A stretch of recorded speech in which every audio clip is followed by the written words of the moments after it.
Hello दोस्तों, नमस्कार। स्वागत है एक बार फिर से आप सभी के अपने प्रिय चैनल पर। दोस्तों आपको बता दें जो अभी की सबसे बड़ी खबर आ रही है, जहां भारत ने पुतिन को रोक रखा है, वरना यूक्रेन पर अब तक कई परमाणु हमले हो चुके होते। जी हां दोस्तों, बताएंगे सुपर पावर देश के इस मंत्री का सबसे बड़ा बयान। दोस्तों किसने ये बात कही है, और साथ ही साथ आपको बताएंगे जहाँ ताइवान को लेकर अभी की सबसे बड़ी खबर, ताइवान में 4 गुना अधिक सैनिकों की तैनाती कर रहा है अमेरिका। सबसे बड़ी खबर, चीन से युद्ध की रख दी गई है नींव। बताएंगे क्या है ये पूरी जानकारी दोस्तों। और इसी बीच आपको बताएंगे जहां संयुक्त अरब अमीरात में अब युद्धाभ्यास करेगी अपनी इंडियन एयर फोर्स। तो दोस्तों हर तरह की जानकारी आपको भी बताने वाले हैं, तो आराम से बने रहेगा वीडियो के अंत तक। और अभी खबरों में आगे बढ़ने से पहले हमेशा की तरह अपने भारतीय सेनाओं का जमकर समर्थन करते हैं दोस्तों, और मानते हैं कि भारतीय सेना विश्व में नंबर 1 सेना है। तो इस वीडियो को भी कर दीजिए लाइक, चैनल को कर दीजिए सब्सक्राइब, बेल आइकन दबाइए, साथ ही कमेंट बॉक्स में लिख दीजिएगा जय हिंद। जी हाँ, तो चलते हैं पहली और सबसे बड़ी खबर की तरफ, जहां अमेरिकी मंत्री का सबसे बड़ा बयान। कहा भारत ने पुतिन को रोक रखा है, वरना यूक्रेन पर अब तक कई परमाणु हमले हो चुके होते। जी हां, बता दें अमेरिकी विदेश मंत्री एंटनी ब्लिंकन का रशिया यूक्रेन युद्ध को लेकर बड़ा बयान सामने आया है। उन्होंने एक इंटरव्यू में कहा है कि भारत और चीन की वजह से ही अब तक यूक्रेन पर रशिया ने परमाणु हमला नहीं किया है। ब्लिंकन ने कहा कि ये दोनों देशों का ही प्रभाव है, वरना अब तक रशिया ये जंग जीतने के लिए यूक्रेन पर परमाणु हमला कर चुका होता। दी अटलांटिक को दिए इंटरव्यू में ब्लिंकन ने कहा कि भारत का रशिया संग अन्य देशों की तुलना में सीधा जुड़ाव है। ये नई दिल्ली है जिसने बीजिंग के साथ मिलकर मॉस्को को सामरिक परमाणु हथियार का उपयोग करने से रोक रखा है। अमेरिकी विदेश मंत्री ने कहा है कि पुतिन इस युद्ध में ज्यादा तर्कहीन रूप से प्रतिक्रिया कर सकते हैं। मॉस्को की तरफ से बार बार परमाणु हमले की धमकी दी गई है और ये एक चिंता का विषय भी है। ब्लिंकन ने कहा कि हमने उन सभी देशों से इस युद्ध को खत्म करवाने के लिए आग्रह किया है जिनके संबंध रशिया से अच्छे हैं। इसमें चीन और भारत भी शामिल है।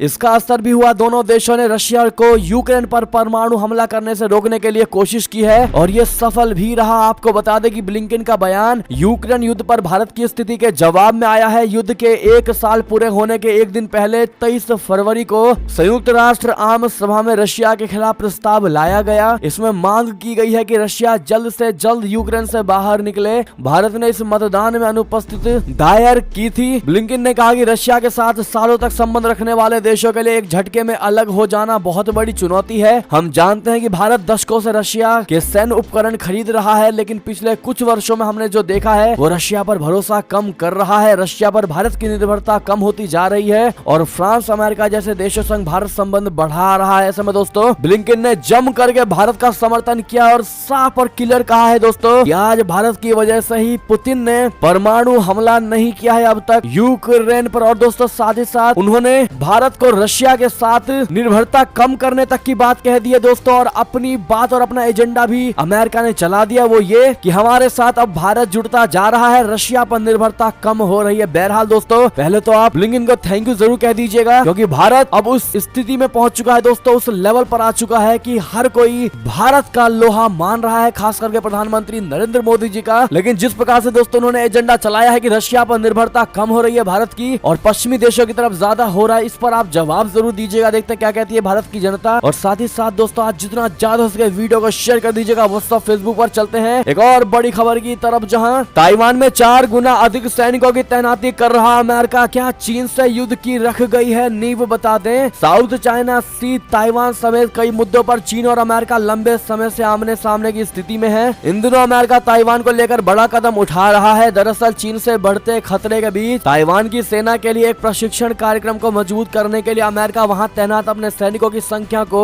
वर्तमान संख्या से 4 गुने से अधिक बढ़ा रहा है। अमेरिकी अधिकारियों के मुताबिक अमेरिका ने आने वाले महीनों में द्वीप पर 100 से 200 सैनिकों को तैनात करने की योजना बनाई है, जो 1 साल पहले लगभग 30 थी। ये बड़ी ताकत एक प्रशिक्षण कार्यक्रम का विस्तार करेगी। पेंटागन अपनी इस ट्रेनिंग को ज्यादा प्रचारित नहीं कर रहा है, क्योंकि वो चीन को भड़काए बिना ही ताइवान के सैनिकों को मजबूत करना चाहता है। सैनिकों की संख्या बढ़ाए जाने के बाद सवाल उठ रहे हैं कि आखिर अमेरिका चीन को और क्यों भड़का रहा है और क्या इसके जरिए वो संभावित युद्ध की नींव रख रहा है। रक्षा विभाग के आंकड़ों के अनुसार पिछले कुछ वर्षों के दौरान अमेरिकी सैनिकों की संख्या, जिसमें विशेष अभियान बल और अमेरिकी मरीन शामिल है, में कुछ हद तक उतार चढ़ाव आया है। ताइवान पर अमेरिका की दशकों में सबसे बड़ी तैनाती होगी, क्योंकि दोनों चीन की बढ़ती सैन्य शक्ति का मुकाबला करने के लिए करीब आ रहे हैं। प्रशिक्षण से परिचित लोगों के अनुसार ताइवान पर प्रशिक्षण से परे मिशिगन नेशनल गार्ड ताइवान की वायुसेना के एक दल को भी प्रशिक्षण दे रहा है, जिसमें उत्तरी मिशिगन के कैंप ग्रेलिंग में कई देशों के साथ वार्षिक अभ्यास भी शामिल है। ऐसे में दोस्तों चाइना का बस इस पर रिएक्शन आना बाकी है दोस्तों। बहरहाल ताइवान में 4 गुना अधिक सैनिकों की तैनाती अमेरिका की तरफ से की जा रही है। इस पर क्या फिर से कोई बड़ा कांड दोस्तों ताइवान में भी अमेरिका करने वाला है, या फिर रशिया यूक्रेन की तरह ही ताइवान में भी आग सुलगा करके अमेरिका बाहर निकल जाएगा? क्या लगता है दोस्तों, आपको कमेंट में लिखकर अवश्य बताइएगा। साथ ही साथ बात करें एक और बड़ी खबर की तरफ, जहां संयुक्त अरब अमीरात में युद्धाभ्यास करेगी IAF यानी इंडियन एयर फोर्स। भारत में बने तेजस विमानों की अब ताकत देखेगी दुनिया। बता दे भारतीय वायुसेना संयुक्त अरब अमीरात में होने वाले बहुपक्षीय युद्धाभ्यास में शिरकत करेगी। ये युद्धाभ्यास संयुक्त अरब अमीरात में 27 फरवरी से शुरू होगा और 17 मार्च तक चलेगा और इस युद्धाभ्यास को एक्स डेजर्ट फ्लैग नाम दिया गया है। खास बात यह है कि इस युद्धाभ्यास में भारतीय वायुसेना 5 लाइट कॉम्बैट एयरक्राफ्ट तेजस और 2 C-17 के साथ शिरकत करेगी। बता दें कि LCA तेजस का निर्माण भारत में ही हुआ है। ये पहली बार है कि भारतीय वायुसेना ने भारत में बने LCA तेजस फाइटर विमानों को देश से बाहर किसी युद्धाभ्यास में शामिल किया है। युद्धाभ्यास डेजर्ट फ्लैग एक बहुपक्षीय युद्धाभ्यास है और इस युद्धाभ्यास में भारतीय वायुसेना के साथ ही UAE, France, Kuwait, Australia, Britain, Bahrain, Morocco, Spain, दक्षिण कोरिया और अमेरिका की वायुसेना शिरकत करेंगी। जी हाँ, भारतीय वायुसेना का कहना है कि इस युद्धाभ्यास का मकसद विविध लड़ाकू गतिविधियों में शामिल होना और दुनिया को की बेहतरीन वायुसेनाओं के साथ अभ्यास करना है। बता दें कि तेजस ने अपनी पहली उड़ान जनवरी 2001 में भरी थी। ऐसे में दोस्तों इस युद्धाभ्यास के लिए अपनी भारतीय वायुसेना को ऑल द बेस्ट कहना बिल्कुल मत भूलिएगा। बात करते हैं एक और बड़ी खबर की, जहां जर्मन चांसलर के साथ बैठक के बाद पीएम मोदी जी ने कहा रशिया यूक्रेन युद्ध जल्द खत्म होना चाहिए। जी हां, प्रधानमंत्री नरेंद्र मोदी जी ने दिल्ली के हैदराबाद हाउस में आज जर्मन चांसलर ओलाफ स्कोल्ज के साथ बैठक की। करीब 1 घंटे तक चले इस बैठक के बाद प्रधानमंत्री मोदी जी और ओलाफ स्कोल्ज ने संयुक्त रूप से प्रेस को संबोधित किया। इस दौरान प्रधानमंत्री मोदी जी ने रशिया यूक्रेन युद्ध को लेकर बड़ा बयान दिया। उन्होंने कहा कि भारत ने हमेशा से इस विवाद को बातचीत और कूटनीति के माध्यम से हल करने पर जोर दिया है। भारत किसी भी शांति प्रक्रिया में योगदान के लिए पूरी तरह से तैयार है। सुरक्षा और रक्षा सहयोग हमारी रणनीतिक साझेदारी का अहम स्तंभ बन सकता है। पीएम ने कहा कि बातचीत के जरिए ये युद्ध जल्द से जल्द समाप्त होना चाहिए। जी हां दोस्तों, प्रधानमंत्री मोदी जी ने कहा कि भारत और जर्मनी जैसी 2 सबसे बड़ी लोकतांत्रिक अर्थव्यवस्थाओं के बीच बढ़ता सहयोग दोनों देशों के लोगों के लिए फायदेमंद है। ये दुनिया को सकारात्मक संदेश देता है। जर्मनी यूरोप में हमारा सबसे बड़ा व्यापारिक भागीदार होने के अलावा निवेश का महत्वपूर्ण स्रोत है। हम सुरक्षा और रक्षा सहयोग में संबंधों का विस्तार करने की दिशा में काम कर रहे हैं। साथ ही साथ दोस्तों बड़ी खबर आपको बता दें, जहां भारतीय सेना के साथ और गहरे संबंध बढ़ाने को उत्सुक है पेंटागन। जी हां दोस्तों, और भारत के साथ ये उम्मीद भी जताई गई है। बता दें अमेरिकी रक्षा विभाग के मुख्यालय पेंटागन ने कहा है कि अमेरिका भारतीय सेना के साथ संबंध विकसित करने और उसे बढ़ावा देने को लेकर आशान्वित है। पेंटागन के प्रेस सचिव ब्रिगेडियर जनरल पैट राइडर ने शुक्रवार को संवाददाता सम्मेलन में कहा कि भारत और अमेरिका के बीच बेहतर भागीदारी है। हम भारतीय सेना के साथ संबंध विकसित करने और उसे निरंतर बढ़ाने को लेकर आशान्वित है। वर्ष 1947 में भारत और अमेरिका के बीच रक्षा कारोबार लगभग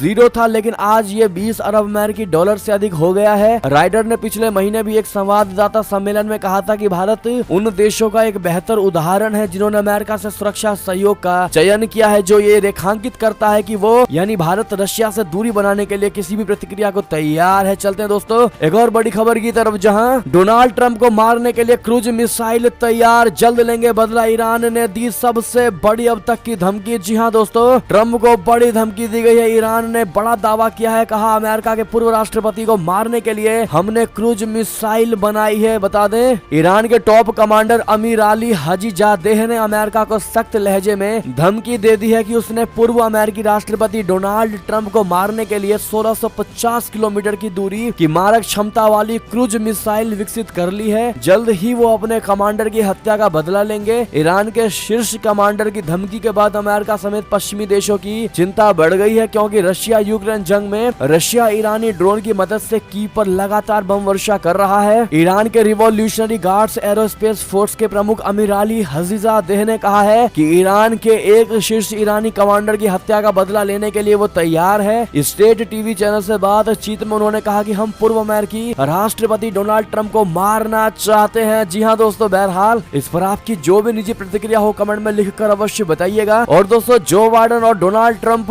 के बीच आप सबसे बेहतर राष्ट्रपति दोनों में से किसको मानते हैं, देखते हैं क्या कहती है हमारी भारत की प्रिय जनता। और ये थी दोस्तों अब तक की सारी बड़ी खबरें। आपको हमारी खबर कैसी लगी? आशा करता हूँ बहुत अच्छी लगी होगी। अगर थोड़ी भी अच्छी लगी है तो इस वीडियो को भी अपने भाई बंधुओं में व्हाट्सएप फेसबुक ट्विटर के जरिए पूरे भारत में शेयर करना बिल्कुल मत भूलिएगा। और अभी कर दीजिए इस वीडियो को लाइक, चैनल कर दीजिए सब्सक्राइब, बेल आइकन दबाइए, साथ ही कमेंट बॉक्स में लिख दीजिएगा जय हिंद जय भारत। तो मिलते हैं आपसे अगली बड़ी खबर में, तब तक अपना ख्याल रखिएगा। आप सभी का बहुत बहुत धन्यवाद दोस्तों साथ देने के लिए, साथ बनने के लिए। जय हिंद जय